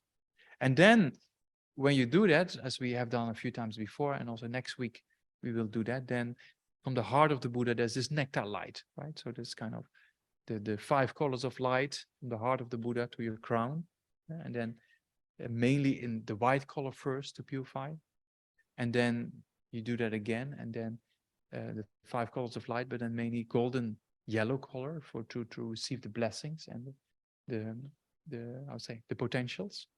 If you really do that well, then for sure it's easier to get a feeling of the topic you're meditating upon. So that's kind of not, don't complain to me when it doesn't happen after the first meditation, okay?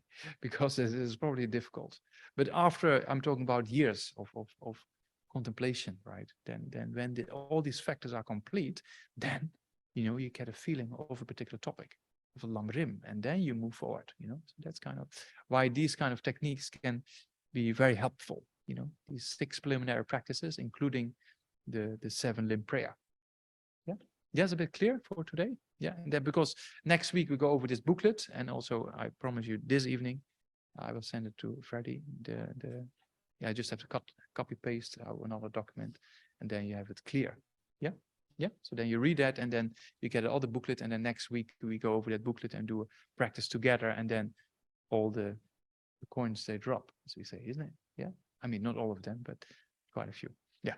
Okay, is that okay? Then it's I stopped 3 minutes earlier than before, because there's always questions and it always takes time. Yeah, sometimes. Yeah. Is there any questions? Then we can talk about it.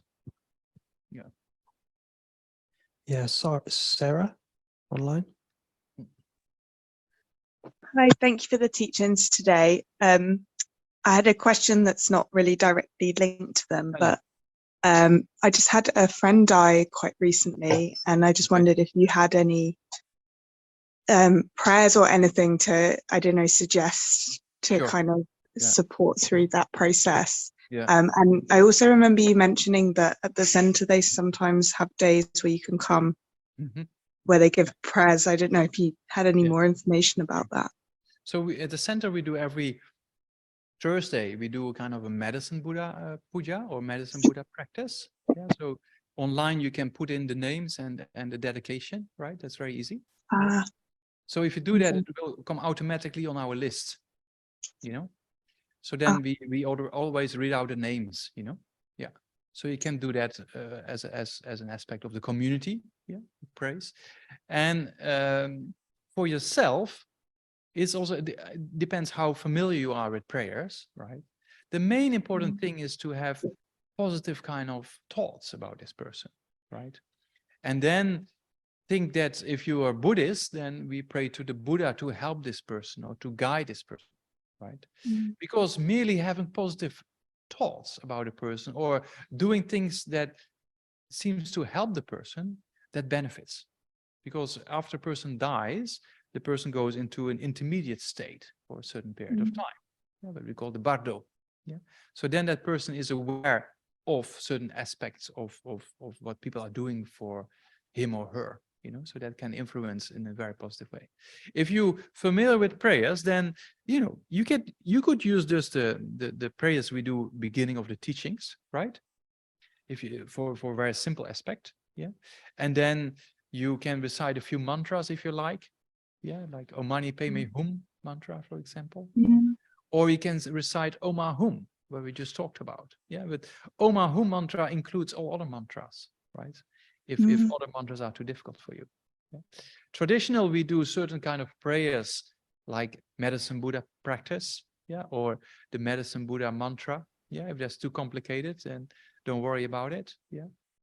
Because you can send the name to us and we do it for you, And then other aspects of what we call the king of prayers is often being advised.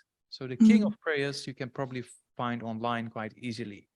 So the king of prayers is a kind of a very strong aspirational prayer for the bodhisattvas and to become a Buddha, so to say. That's often advised to recite for people who passed away, for example. Amazing. Thank you so much. Yeah, definitely. Thank you. And can you tell us the name? Then we take it in our minds when we dedicate this evening also. Oh, thank you. Yes, it's Imogen Moore. Imogen Moore. Okay. Yeah. Thank you. Okay. Thanks, Sarah. Natalia? Hi, and thank you. Yeah. I'm curious to understand with the purification and also accumulation of merit. Yeah. Who is keeping the score And how do we, they score. The score. Okay. And how do we know if it's working? Are there any signs that we should be looking for? Say again? And how do we know if, Very good question. Yeah. Thank you. Yeah. So, you stand on the scale, and then you do purification, and you stand on the scale again, and you see the difference. No, that's a joke, right?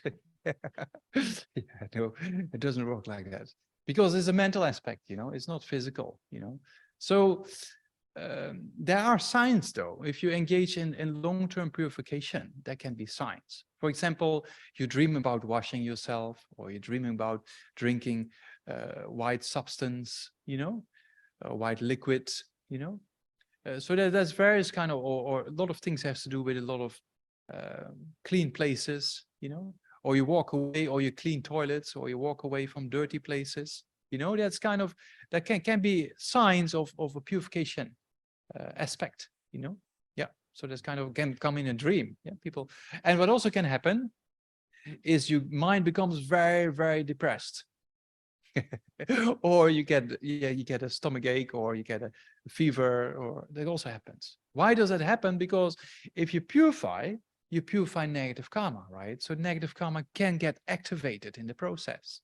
So don't think if you do purification practice and you all of a sudden get depressed and you think, oh wow, I have to stop this. Then you should say, yes, great, obstacles, purify, it's working, or you get a sickness, because then you can later on in the model on transforming problems, then these points will be more explained, how to take these difficulties into the part, so to say. Yeah, so there can be a variety of signs. Yeah, it can be like dreams about cleaning dirty places, or drinking whitish liquids, or washing yourself, or those kind of things. But it can also have an effect that you dream about all kind of scary stuff, because then sometimes it can activate negative karma that comes to ripening in your dream. So it's better to ripen it in your dream than that it's ripening in an actual kind of sickness, or so that also happens sometimes. But the main thing is just keep going and make sure you have the 4 opponent powers present, and then over time, definitely over the years, as we say, definitely understanding of the Dharma and you experience of it becomes stronger and more stable, Yeah. Okay. Yeah. Jeff, would you like to unmute? Yes. Oh, thank you. Mm. Geshe for the teaching. Yeah, thank you too.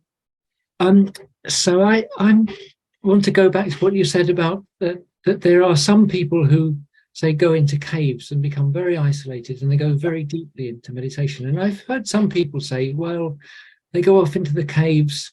It's all about what they're doing. It doesn't help anyone else. But I would like to ask about whether the people who really go very deeply into this, can they have a kind of influence really on sort of the general consciousness that we all share, perhaps? And so if we go into our own meditation, it can sort of help other people. Would you say that could happen? I mean, first of all, you have to think about short and long-term benefits, right? Right. So if the person goes into a cave, on the short term, he doesn't benefit too many people. He might inspire a few, but that's maybe it, right? Mm. But on the long term, if the person gets realizations, he can do so much more. When Lama Tsongkhapa was advised by Manjushri to go into 4 years retreat, he only took 8 people with him, and he had thousands of disciples, So then one of the persons who was involved in the conversation with the Buddha of wisdom, Manjushri, then this person said, Manjushri, what are you telling Lama Tsongkhapa, to go in a cave? What will all the people think? All his disciples, he's maybe more beneficial to teach. And then Manjushri said, what's most beneficial? I know. I'm a Buddha, right? I know. What other people think, you practice patience. Yeah. So that means on the long term, there was more benefit in investing a long period of time in meditation to get the realizations and teach much more profound and teach much and be able to guide beings in a much more profound way. Yeah. So the long-term benefits are mostly more important than short-term benefits. But we need both. Yeah, I talked a few times about one of my friends in London does a lot of things with the homeless people, right? Takes them off the street, gives them a shower, and give them some place to rest and sleep, gives them some good food, right? So that's temporary needs that needs to be done. But you also have to work on the long-term benefits to do rehab if they into addictions, right? So that's the long-term is more important, generally speaking, than the short-term, right?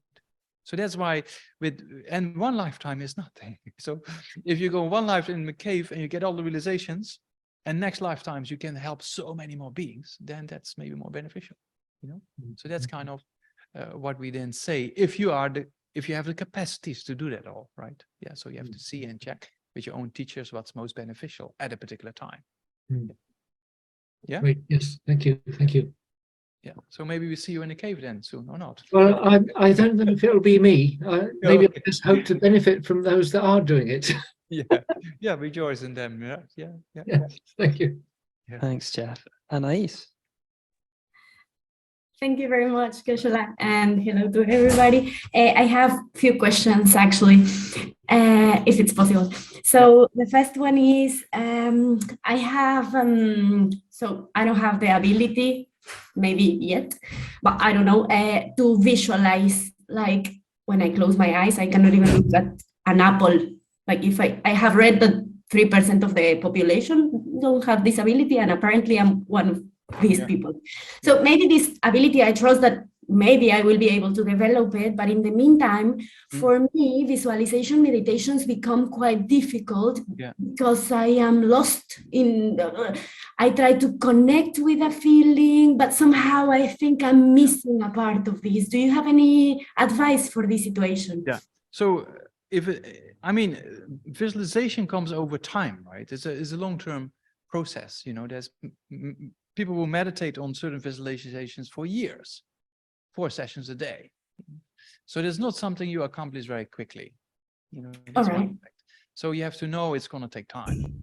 Yeah? Then another aspect, which is if you have a strong visualization, but you don't have the faith the Buddha is there, or you have no visualization, but you have faith that the Buddha is there, the last one is much better. You know? So to have the faith the Buddha is there and you receive the blessings, you know, that's much more important to have that perfect visualization when there's no faith, you know, that's very important. Yeah. Okay. So yeah, don't worry too much. The visualization is not easy, will build up over time. And then if you do some more purification on the side, then it becomes easier. Yeah. All right. And then have the faith, the purification is working, and also have the faith the Buddha is actually there. And then the mind slowly gets more pure and then it becomes easier. Yeah. Yeah. Okay. Thank you very much. And then second question, when doing offerings, well, what's the recommendation about what to do with the offerings afterwards? Like shall I change them every day? Like, because for example, rice, I leave it for longer, but food I take on a daily basis, and water as well. So I was wondering whether you have some advice on what if you have a traditional, if you have a traditional set, as we just talked about, so there's a few things of water. Yeah, so you can put all the bowls with water if you want, you know. So if they're all filled with water, just empty them every evening and you fill them in the morning, right? And what to do with the water? Like afterwards, can I drink it with this energy of filling or putting in plants? You can use it for tea, give it to plants, you know, but don't throw it on dirty places. It's out of respect for having offered it, right? So you make sure you give it, you can give it to plants or you can drink it, so or you put in the garden where it's clean, no? Yes. Okay. And the food you can take, but don't sit there and halfway through your session think, I was actually planning to take the offerings away this evening, but this chocolate is quite nice, but I just take it now and give something else to the Buddha tomorrow. Then better not. Yeah. I understand. But if you have a routine of refreshing your offerings every evening, then you can take and eat it, right? Yeah. All right. Yeah. Thank you. And then I have a third question, if possible. Yeah. Thank you very much. So, because I've taken some previous courses about karma, and then there are some things that, for example, I have seen myself, no, like for example, practicing not dividing talk, and then how you can actually see the karma, like how karma works, and you can get in your day on your daily basis life the results of people being more like, sometimes in some conducts that I have been paying attention, I can see that the karma is actually acting, like the environment around me is changing. And this is something that I have experimented myself. So something that I really struggle with is while meditating, very often it's a massive effort not to fall asleep. Is there anything I'm meditating, okay. Yeah, while meditating, no, it's difficult for me, like many times, now less than before, but falling asleep is something that happens. Is there anything that I could do, like changing, that I could pay more attention in order to have this, start planting these seeds, like to try, like.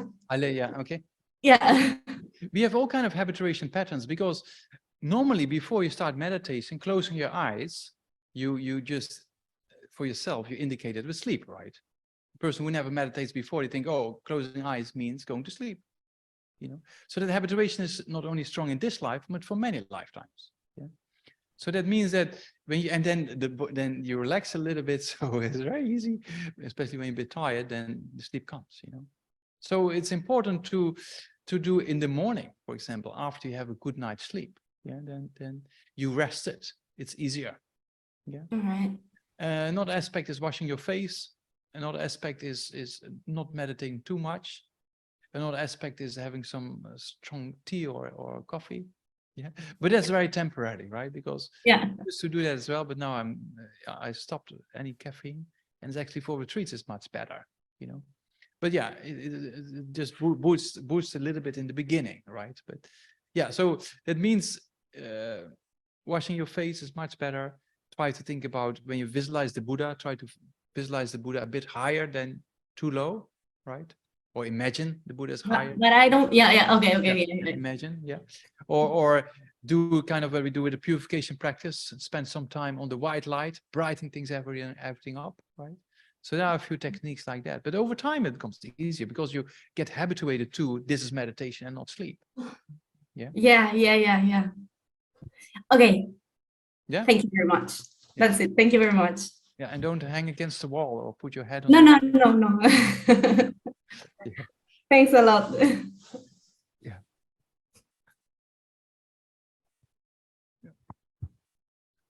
Thanks, Geshe.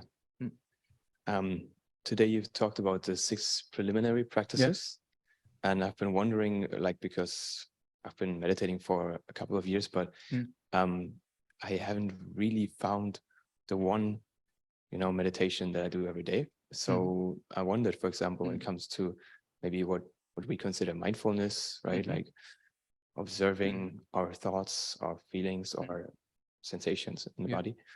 How would we integrate that, for example, with the 6 preliminary practices? Maybe is that something of the next couple of weeks? Yeah. I mean, the 6 preliminary practices are the practice around your meditation session, right?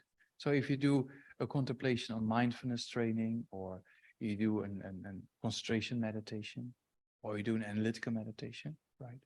That's the session when you visualize the merit field, you offer the 7-limb prayer, you make requests. Yeah, after number 7, then you do your session. Yeah. So then, after number 6, after making the requests, number 6, after making the request, then you do your meditation session, right? So then at that time, you actually sit down and do concentration meditation or analytical meditation or awareness meditation, whatever you do. And then you finish and you dedicate. Yeah, so that's the structure, basically. So that's why we say the 6 preliminaries, because it's all the way up to sitting down and start to meditate. Yeah, so it's kind of the preliminary to the actual meditation session. Yeah. Thank you. Yeah.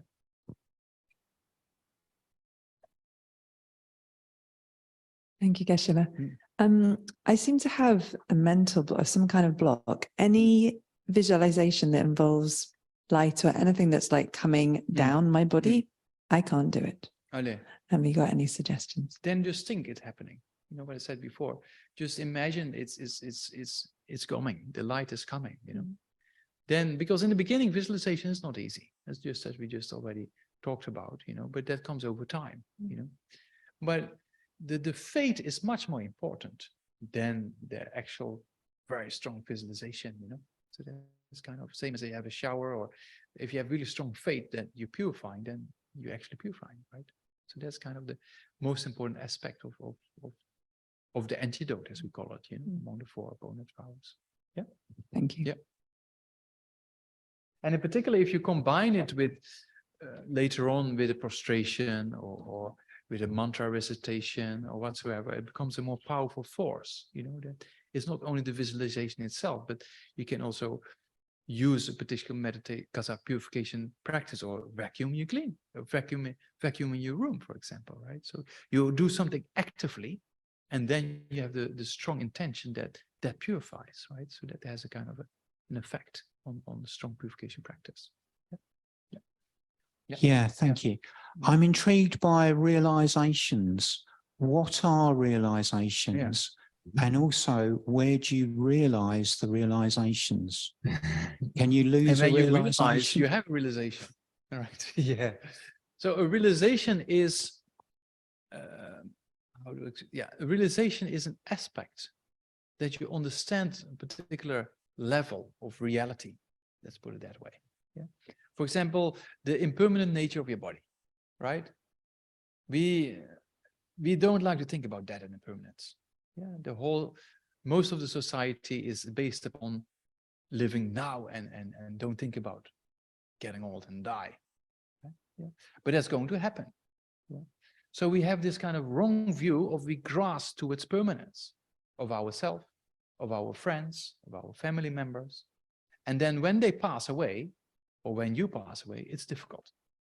Because you grasp to this permanence, but it's not a real reality. Yeah. So you have to challenge this wrong view. There's a wrong view, right? Grasping, thinking you will be always there and your friends and family will always be there. That's a wrong view. That's not the case, you know? So then you contemplate more about, okay, you looked at the photo when you were 16 and you look in the mirror and you see there's a difference there. Yeah, and that difference didn't happen overnight. That difference happened over many years, over many months, over many weeks, over many days, over many minutes, over many seconds, over many split seconds. Every split second there's a change. Yeah, so the more you contemplate those aspects, then you look in the mirror and think, I think I'm the same as yesterday, but actually I'm not, because this guy there in Jamyang, he tells me that I'm momentarily changing. Yeah, and then you start thinking more. I think, yeah, maybe I probably is wrong. Yeah. And then you start thinking more, and you look at a picture, look in it, and you read more about this impermanent aspect. So then you get rid of the wrong view first, right? First is this wrong view of grasping to permanence. Yeah. So you start questioning that wrong view. You generate a doubt, as we say. And you think, oh yeah, maybe I'm going to die, or maybe not, right? So that's a very constructive form of research, you know. So then you read more and you contemplate more and said, yeah, it's true. Every day, 15 billion cells change, you know, in the body, right? So then you think more about these things and you think, yeah, that makes sense. I am probably impermanent, you know. And then you come to what we call a correct assumption. You assume that you are momentarily changing, right? Which is correct because it's in accordance with reality. Before you had this idea that you don't change, right? That you grasp the permanent. So that's broken down by doubt, yeah, by questioning it and examining it. Then you generate this kind of correct assumption, as we call it, yeah, which goes to the right direction. But then still people tell you, don't listen to those Buddhists, you know, you're permanent, you just use this shampoo and you use this cream, and we get you, you know, you don't age, right? Yeah, that's very nice to hear from you. Okay, thank you so much. And then you fall back again. So that means it's not being realized yet. Yeah, it's a correct assumption that you are momentarily changing, but it's not really a spontaneous kind of understanding of impermanence, right? So then again, you contemplate more, and then you get some more concentration and you think about it more. And then what eventually you generate what we call an inference or a realization. That means that you realize that you're impermanent, and then whatever people tell you, you don't believe anymore. If they tell you, no, you're permanent, right? So then you cannot, nobody can take you away from this understanding anymore. That's what we call a realization. Another example is the train example, right? You sit in a train, you see some movement in the corner of your eyes, and you think, oh, we're moving, right? That feeling in the train. And then you look at a platform and then you see, no, it's the other train that's moving. Yeah, so you realize the reality. Yeah, you realize the reality. Your friend next to you tells you, oh, we're moving, right? What do you say? No, we're not. Because you understand the reality, you have realized the reality. So you don't believe that wrong conception anymore that you are moving. You see that? Yeah, so that's kind of, and you could say an experience, a little bit more than experience, is a kind of, we call it an incontrovertible aspect of the mind.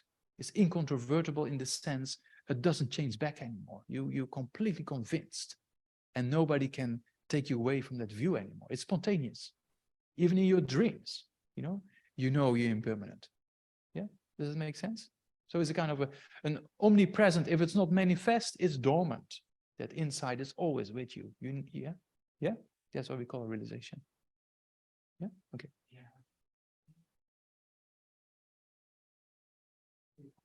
Yeah.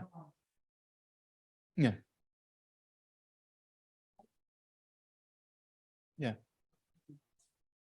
Yeah. Yeah. Yeah. Yeah. That's kind of a correct assumption, right? It's not really based on solid reasoning and meditation. It's just a correct assumption that things are empty of inherent existence. But that's not very stable, because it's not realized yet. Yeah. So then if you have realized, then you will have it much longer than a second. Yeah. Yeah, you won't lose it. Yeah. Yeah.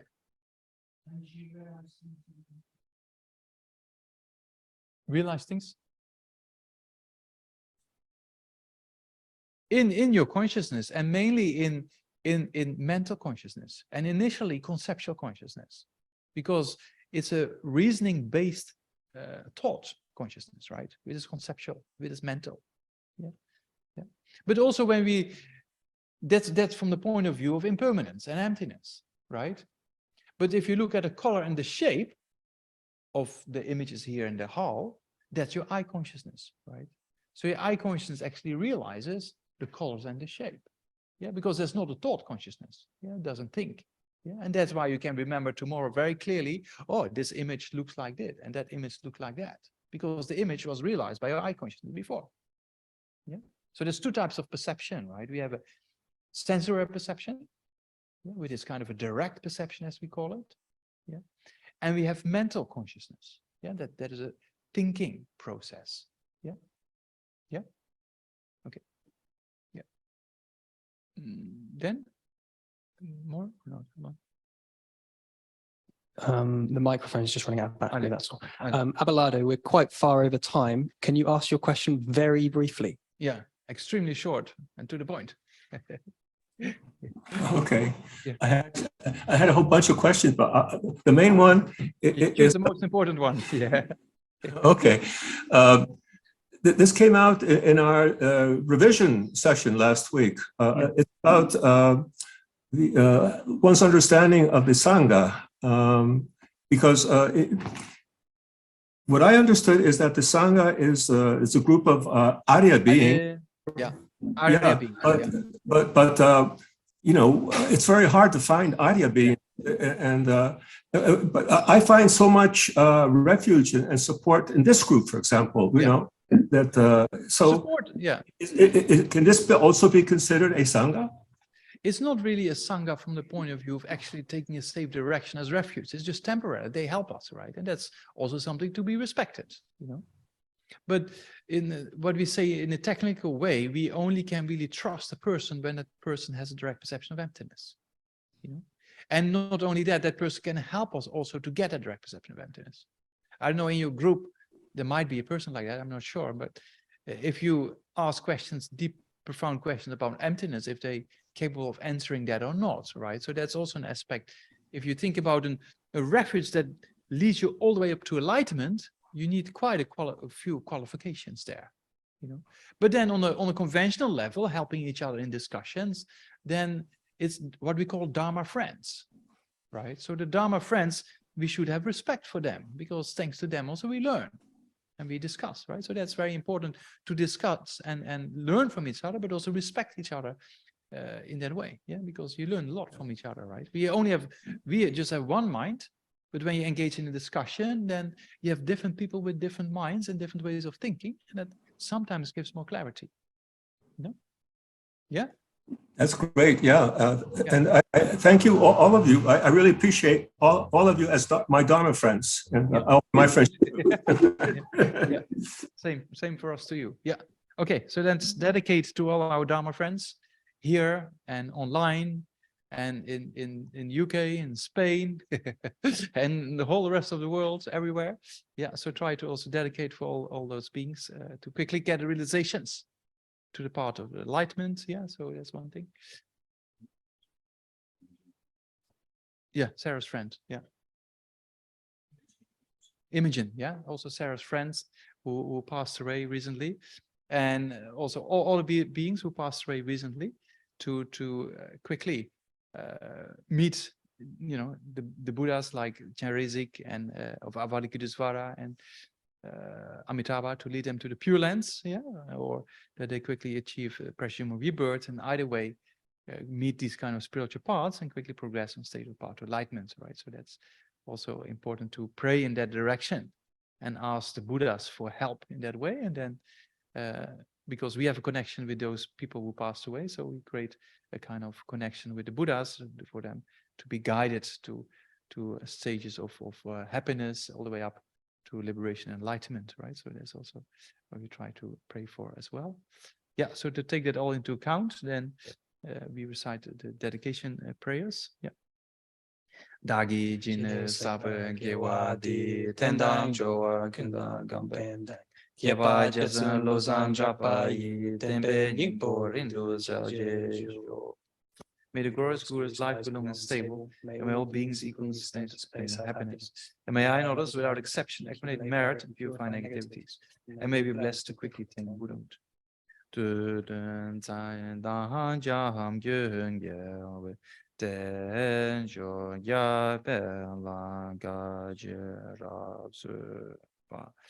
Sumde nyu me se be jungi je da den be du nyu jun janjo samjo rimbo chi magye pana nge gyu chi yeba nyamba meba yang gone gonde be wa jo toni tawa rimbo chi magye pana nge gyu chi yeba nyamba meba yang gone gonde be wa jo.